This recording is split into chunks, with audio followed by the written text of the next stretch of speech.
Uy!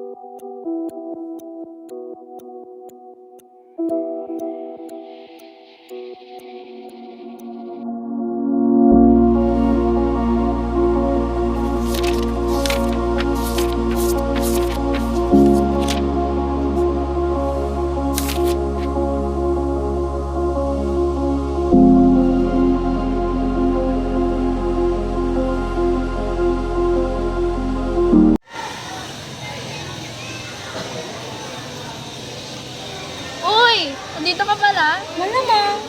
Alam mo na ba yung teoryang kuko? Hindi, ano yun? Ako rin.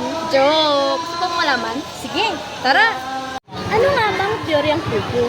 Ang teoryang kuko ay sinasabi kung magsalita ang mga tao dahil sa mga masisiging damdamin na kanilang nararanasan at nagpabulala sa mga ito ng mga di sinasadyang tunog. Halimbawa, sa paglalaro.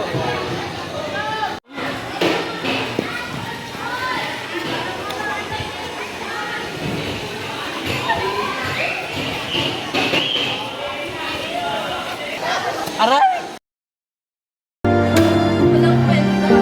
Ilang oras ako nag-aral pagkatapos ganito ng papabang namin. Ngayon alam ko na kung saan ito nanggaling, nagsimula at kung paano ito umusbong. Di ba? Thank you, Lord, at thank you rin sa'yo.